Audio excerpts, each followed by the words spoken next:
7 वर्ष भयो, दाइ 14 वर्ष भयो।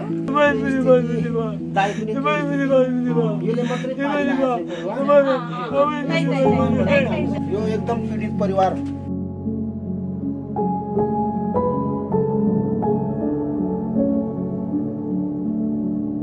बुवा चाहिँ कति वर्ष भन्नुभयो? 7 वर्ष भयो। बुवा किन? अकलबहादुर गुरुङ। अनि 7 वर्षबाट प्यारालाइज हुनुभयो। हजुर। अरू केही रोग थियो पहिला? पहिला केही रोग थिएन, काम गरेर हिँड्थ्यो। अनि दाइ विदेश गएको 8-10 वर्ष बस्यो होला। अनि आयो, यस्तो भयो, टाउको अपरेसन गर्यो। अनि त्यो बेला उस भइगयो, फेरि भूकम्प आयो।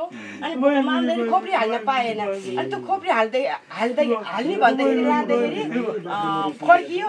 जम्मा गरेको पैसा थियो, दाजुभाइहरूले सहयोग गरेको पैसा, तर खोपडी हाल्न पाएन। खोपडी चाहिँ छैन। अनि घरिघरि नै खोपडी हाल्दियो भन्छ। खोपडी हाल्नको लागि 7 लाख 6 लाख चाहियो। अनि के गर्ने उपाय छ र छैन?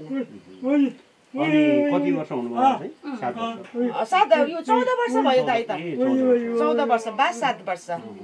आमा त अब 88 वर्ष पुगिसक्यो। अब उमेरले पनि गयो। छोरा पनि त्यस्तै। आमाको पनि टाउकोमा ब्लड जमेको। दाइ ढल्ने बित्तिकै ब्लड जमेको। अनि कतिचोटि लाग्छ, अलिअलि लखरालुखुरी हिँड्छ, कहिले बोकेर हिँड्नुपर्छ, कहिले डोराउनु पर्छ। समात्यो भने कुइनाले हान्छ फेरि। सासु आमा हजुरको? मेरो आमा, जन्म दिने आमा, बाबा। अनि दाइ सबभन्दा जेठो दाइ। दाइको बिहा? दाइको बिहा के भन्छ कक्सरबाट भएको। अब यतार्थ सुनाउँदाखेरि धेरै कहानी छ यसमा, नजोडौँ है। अनि दाइ वहीँ बस्ने थियो, पोखरा विदेश हुँदाखेरि पोखरा थियो। अनि त्यहाँबाट यस्तै भयो। अनि कति जानु मानेन, गाडी रिजर्भ गरेर पठाउँदाखेरि पनि त्यो चल्ने हातले गाडीमा हालिदियो। अनि फेरि गाउँको ड्राइभरले फोन गरेर गाछे पानीमा छ लिएर आऊ भन्दाखेरि लिएर आएको। त्यो दिनभरि त्यो रातभरि सुन्न नदिएको हामीलाई। मलाई किन पठाएको, म जान्न भनेर हात यस्तो गर्ने थियो। अनि भाउजू छ, रिठे पानीमा छ। अनि अब भनौँ न है, आनन्दसँग उसलाई आनन्दै भइरहेछ भनौँ। अब साह्रो गाह्रो त मलाई नै हो होइन। अब पेन्सन भएको भए त यति साह्रो गाह्रो पनि हुन्थेन होला नि होइन। अनि अहिले अब जस्तो तपाईँ र तपाईँको श्रीमान होइन बसेर काम गरिरहनु भएको छ। अब उहाँहरूलाई औषधिहरू खुवाउनु पर्छ? औषधि खानुपर्छ। बरु औषधिकै हामी सबै मिलेर के भन्छ अरे अब बिरामी रह्यो भने मैले त 5,000 आउने 5,000 जाने 5,000 10,000 लाग्छ बिरामी लयो भने औषधिको लागि। बरु भन्नाले म गएर त्यो बिल औषधि देखायो। अनि त्यो औषधि बिमाबाट हो, बिमाबाट त मैले त निःशुल्क पाउँछ नि। अनि त्यो निःशुल्क पाउँदा त्यो औषधि निःशुल्क पाउँदा मिलाइदियो भने के भन्छ अरे मलाई त बाबालाई औषधि किन्ने पैसाले मलाई त भात खानु हुन्थ्यो। 15 दिनको लागि भए पनि अलिकति छुट हुन्थ्यो नि होइन। अहिले के गाह्रो छ है तपाईँ? गाह्रो त गाह्रो छ नि। यस्तो के गर्नु, धन्दै हाम्रो यो मेरो आमाको माइती पक्षले हेर्नुभएको छ। ए माइती पक्ष भनेको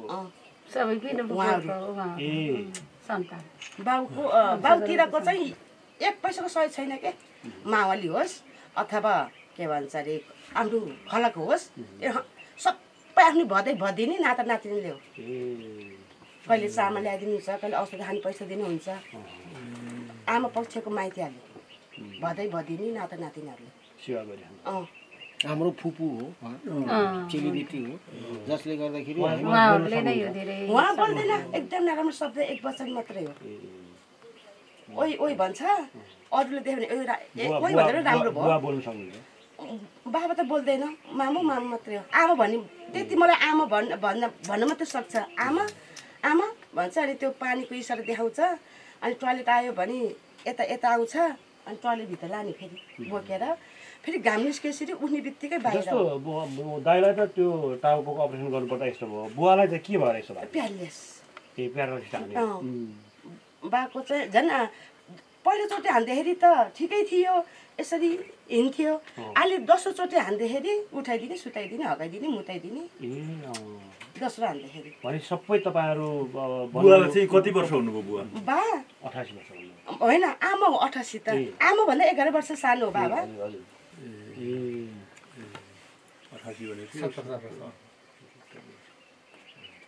अरू खानाहरू त सबै राम्रै छ खानाहरू त रुच्छ उहाँहरूलाई खाना त म काम गर्ने भन्दा नि बढी खान्छ खाना त जति दिए पनि खान्छ तर सोर्न पर्यो हक्ने मुत्ने स्याहार्न पर्यो त्यसो भएर तर दिन त खाना त मैले भन्दा धेरै खान्छ तर सादा दाल भात दिँदाखेरि ठिकै हो माछा मासु दिने बेलामा प्याम्पस लगाइदिनु पर्छ प्याम्पस किन्दाखेरि फेरि प्याम्पस लगाइदियो एउटा चल्ने हातले यसो खोलेर फालिदिन्छ च्यातेर फालिदिन्छ अनि दिनभरि खेताला हिँड्दाखेरि 350 प्याम्पसलाई 250 अनि कुन फाइदा भयो मलाई फाइदा त बरु खेताला हिँड्ने भन्दा त त्यो प्याम्पस किनी भन्दा त सोर्नै सजिलो भयो तपाईँहरू तपाईँलाई जे अहिले बहुत गाह्रो छ जस्तो महिनामा उहाँहरू सबैको खर्च पर्छ कति जति हुन्छ 40,000 पुग्न सबै त्यो मासु नकिने मात्रै औषधि खाने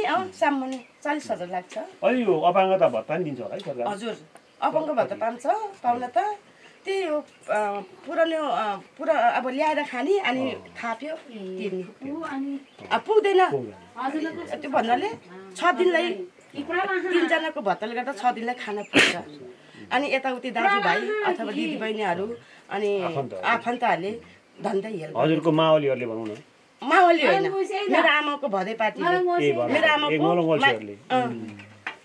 उहाँले अब देश गाह्रो रहेछ होइन अब तपाईँहरू जस्तोलाई सबैले सहयोग गरौँ होइन हामी पनि कार्यक्रमको सन्दर्भमा आइपुगेका छौँ तपाईँहरूसँग यसो भेट्ने मौका पायो भने हामी सबैलाई भन्छौँ उहाँहरू जस्तो एउटा विपन्न अनि अपाङ्गता भएकाहरूलाई सबैले मानवीय सहयोग गर्न सकौँ तपाईँ हामी हाम्रो एउटा मानव धर्म पनि हो भन्न चाहन्छौँ तपाईँहरूले केही भन्न चाहनुहुन्छ खास गरेर अब हजुरले यत्रो बुवा आमा दाइ होइन यस्तो दुःख परेको बेलामा पनि तपाईँ साँच्चै नै एउटा साक्षात् भगवान् हो के किन दुःख परेको बेला मान्छेले छोडिदिन्छ के होइन भनिन् त यत्रो पैसा कमाउने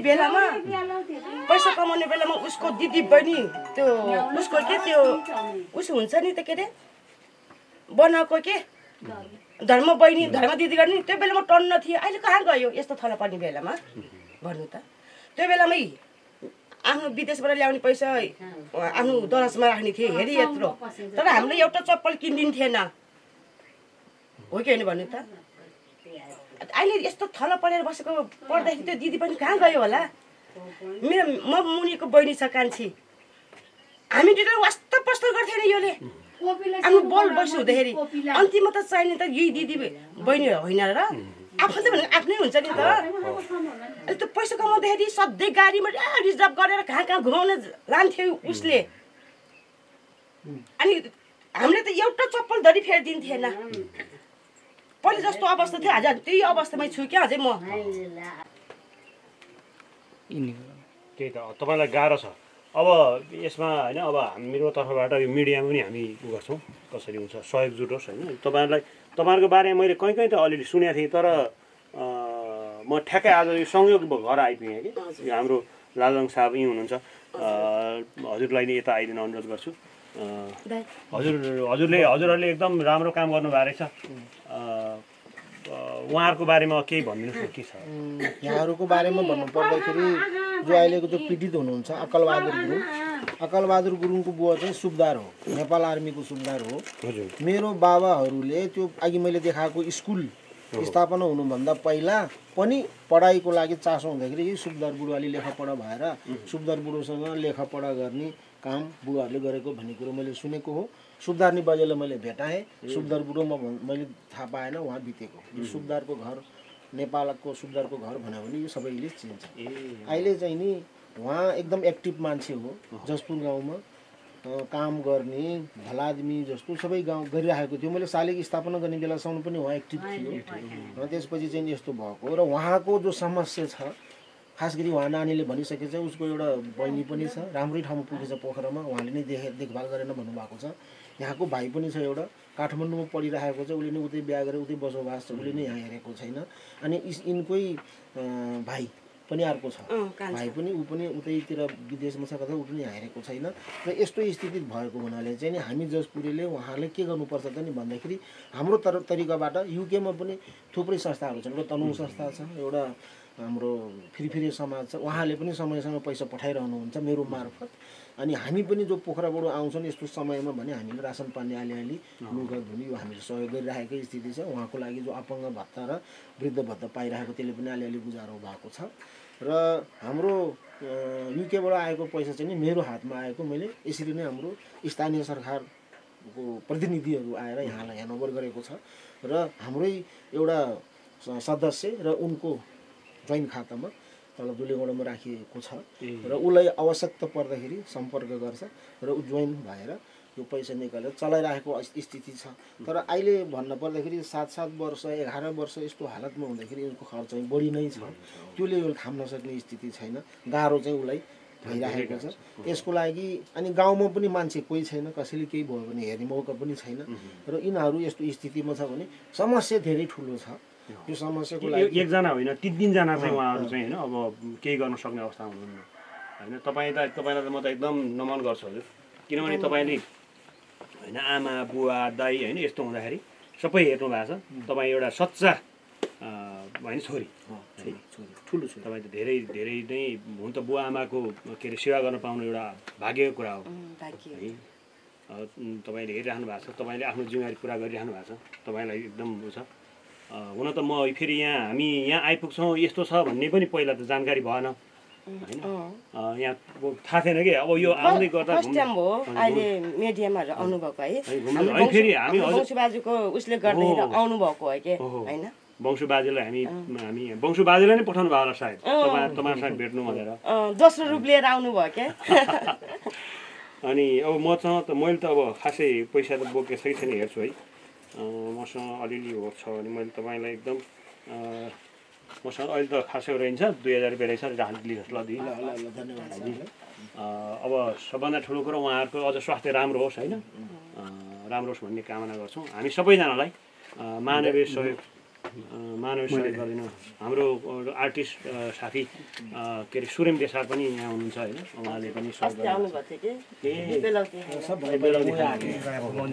हजुर ओहो हाम्रो नौरा सरलाई पनि म आइदिन अनुरोध गर्छु एकदम धन्यवाद छ हामीले खास गरी अचेल यो धेरै समस्या चाहिँ के भन्छ क्यास नबोकिँदो रहेछ होइन यो सबै मोबाइलबाट हुने यो हिसाबले तपाईँलाई फेरि पनि यो एकदम बुवा आमा र दाइको जुन सेवा गरिरहनु भएको छ तपाईँ अनि तपाईँको श्रीमान अनि सबै नानी बाबुहरूलाई एकदम धन्यवाद छ यो मानवीय सेवा कहीँ जाँदैन हजुरलाई धन्यवाद छ हामी फेरि पनि सबैजनालाई मानवीय एउटा आत्मा भएका सबैजनालाई चाहिँ म सहयोग गरिदिन पनि अनुरोध गर्छु उहाँहरू जस्तो बुवा हुनुहुन्छ आमा हुनुहुन्छ दाइ हुनुहुन्छ सबैलाई यस्तो सबैजना चाहिँ एकैचोटि अपाङ्ग हुनु भनेको चाहिँ हो म त एकदम साक्षात देवी जस्तो लाग्यो उहाँले नि यत्रो जना मान्छेलाई मसँग नि यति 650 चाहिँ है हाम्रो एकदम धन्यवाद छ हजुर गाउँको चेली अब गाउँको चेली मास्तिर घरको ठुलो मास्तिर बाबाको खुसी लाग्यो ल अब हामी अहिलेलाई छोड्छौँ तपाईले एकदम राम्रो केयर गरिरहनु भएको रहेछ बाबा उता सर गर्नु भएको त रुनु भएको हेर्नु न बुवासँग हजुरलाई कस्तो छ सक्नुहुन्न गाह्रो भयो है बाजेलाई मैले यो 1000 रुपियाँ दिएँ है त ल नरुनु न हो त्यसरी हुन्छ हामीले केही चिज ल्याएर रोनु हुँदैन है रोनु हुँदैन उहाँले चाहिँ आमा आमा मात्रै भन्नुहुँदो रहेछ नि हजुर मलाई आमा आमा भन्छ सधैँ जे गर्दा पनि आमै न हो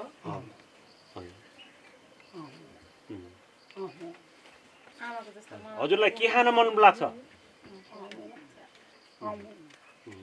त्यही त तपाईँलाई बहुत अप्ठ्यारो भएको छ गाह्रो भएको छ है अब के गर्ने यो अब अप्ठ्यारो पर्यो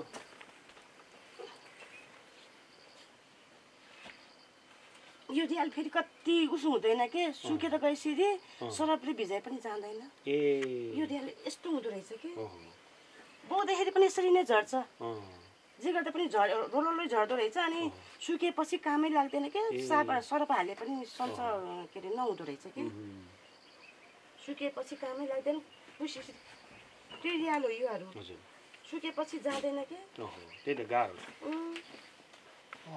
अनि उहाँ अहिले चाहिँ यहाँ बस्नुहुन्छ राति चाहिँ भित्र बोकेर लाने दाइले हान्छ कि लुछाउँछ घिसारेर जान्छ अनि त्यो दिमागले काम नगर्दो रहेछ अनि बटर दिने कहिले त हात बटर दिन्छ अनि भोलि दाइलाई बुवालाई यहाँ राख्नुभयो दाइलाई त्यहाँ राख्नुभयो आमालाई त्यहाँ जेमा पाउँछ त्यसले बटर दिन्छ दाइले दिमागले काम नगरेपछि हाम्रो यस्तो पुरै दिमाग खप्पड हुँदाखेरि त यो हालत छ र उसको त आधा खप्पडै छैन अनि के भन्नु त्यसमा चित्त बुझाउनु पर्यो नि होइन दाजु चाहिँ कति वर्ष आएको उहाँ चाहिँ 51 वर्ष भयो होला अहिले 14 वर्ष भयो अनि हजुरको नाम चाहिँ के मेरो नाम मेरो त टिकटकमा पवित्र लेम्सु गुरुङ टिकटकमा अनि नागरिकतामा फत्तकुमारी गुरुङ फरक छ खास नाम चाहिँ फत्तकुमारी गुरुङ नागरिकतामा त उस्ता फत्तकुमारी गुरुङ त्यही त ल अब बुवा अब हजुर सन्चो हुनुहोस् हामीले कामना गर्ने त्यही नै हो होइन राम्रो होस् तपाईँको स्वास्थ्यमा अझ राम्रो सुधार होस् यस्तो राम्रो छोरी पाउनु भएको छ हेर्नुहोस् त है किनभने हेर्नु त यस्तो दुःख पर्दा तपाईँहरूलाई हेरिराख्नु भएको छ नि त हस् हजुर के कति वर्ष तैरो अस्ति त 16 वर्ष भनेको थियो 88 वर्ष अनि कति यो खुट्टा होइन उहाँको खुट्टा प्यारालाइसिस भयो उसै दुख छ अस्ति त कान सुन्ने थियो अहिले त निको भइछ यो यता पछाडिपट्टि चिसो नि लाग्छ होला यसरी चिसो लाग्छ उसले फेरि यो ओछ्याउने हो पनि कार्टुनमा राख्नु भएको छ है छैन है त्यस्तै हो गाउँ ठाउँमा है त्यही त नि भनेर नहुने घुसारेर नजाने भने जस्तै त्यही त नि आमा अहिले अहिले अनि हजुरले खाना त रुच्छ चब निमा खिलाइरो कहिले खान लाग्छ कहिले खान लाग्दैन हजुरलाई कति भयो यस्तो भएको बात ढल्ने बित्तिकै टाउको ब्लड जमी गयो कि दाइ ढल्ने बित्तिकै पछि किन यस्तो यस्तो भयो भनेको त अस्ति यो आमा पेसाले एकखेप ढल्यो अनि फेरि लिएर जाँदाखेरि त यो त पुरानो दाग हो योभन्दा 8-10 वर्ष अगाडि नैको दाग छ रगतको भन्यो भन्दाखेरि दाग ढल्ने बेलाकै कुरा रहेछ यो आमाको टाउको अनि त्यसो भएर औषधि त खाइरहन्छ कहिले खुसी भयो भने रिसायो भने खाना मर्छु बरु म त यस्तो रमिता देख्ने भने त यस्तो दुःख हेर्ने भन्दा त म त मरि गए पनि हुन्थ्यो मेरो काल कहाँ गयो भन्छ रिसाउँछ कहिले हुन्छ हजुर अहिले हामी लाग्छौँ है हस् हस् हजुर है आमा हस्